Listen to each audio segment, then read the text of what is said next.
How you doing, everybody? My name is William Allen, and I'm about to talk to you today a little bit about the biggest sport craze out there today, fantasy football. With football season right around the corner, I know I'm excited. Everyone's going to be taking the world by storm with this whole fantasy football organization. I'm going to talk to you today about what fantasy football is and how it began, and then I'm going to tell you how big it is today and how it became a multi-million-dollar business. I will conclude by advising you how I'm involved in fantasy football and how it's helped me get through my 6-month deployment in Afghanistan. After all is said and done, hopefully you like it too.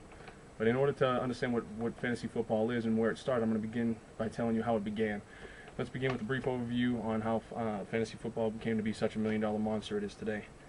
Believe it or not, some people might actually find this kind of crazy, but Fantasy Football League was actually created in 1968 when a member, key executive in the Oakland Raiders organization, went on a 3-week road trip with some of his buddies. They just started talking, and things came to be. They started a league where they just wanted to basically play something where they could gamble. And each week they pick a certain amount of players, a certain number of players by position, and who had the most stats. And at the end of the day, when they cut it off, and who had the most stats, that person wins the pot. It wasn't until about 1999-2000 that it really started getting big when a couple college kids from Massachusetts put this league together based off more or less gambling.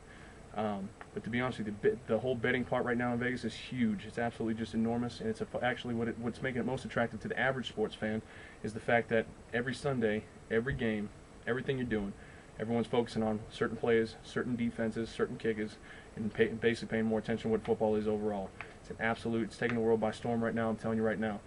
But the best part about it, the thing I like about it most, especially here in Afghanistan, which I'll talk to you a little bit more about in a minute, is the fact that you can just sit down with your buddies, go through these leagues together. Every week you're going head-to-head competitions, and you guys are just getting after it so you can pick the best team and put the best players on the field for that day.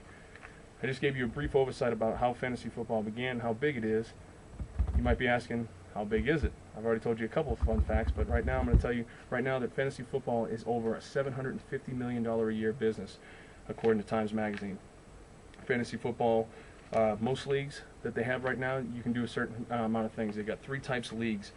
They got a redraft, a keeper league, and a dynasty league. A redraft is basically every year you get a live draft with your buddies. You can either do it online, or you get whoever the host or whoever the sponsor of the league is can basically take that information and utilize certain things like this. This is a fantasy football magazine, and this has stats of all the players, all the defenses that people can use to actually prepare for drafts, believe it or not. And I'll tell you what, it's actually not, it's pretty hard to do.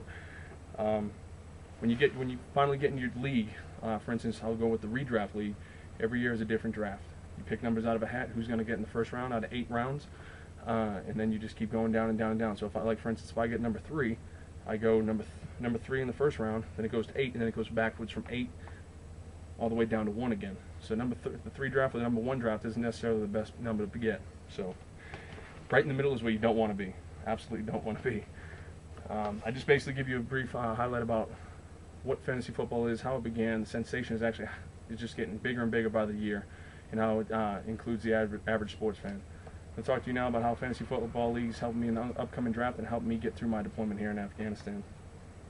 Like I said, this Friday we have our fantasy draft consisting of 8 players, all of my troops, all of my buddies. It's a fun time. We're preparing using this magazine right here.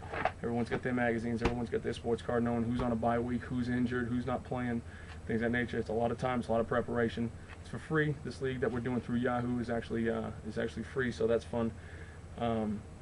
But in order to start, like I said, the draft process is going to start on Friday, and then from there on, it's game on from everybody.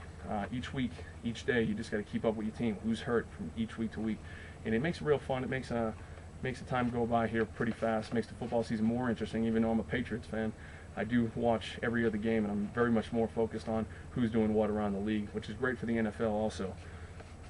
So today I just gave you a little bit of insight about the phenomenon that is fantasy football. There are now fantasy leagues in almost every major sport, like baseball, basketball, NASCAR, and even golf, actually. I hope you enjoyed this little bit of tidbit information, and if you've never heard of fantasy football, I encourage all of you guys to at least go check it out, try to get in a league, and have fun. Thank you.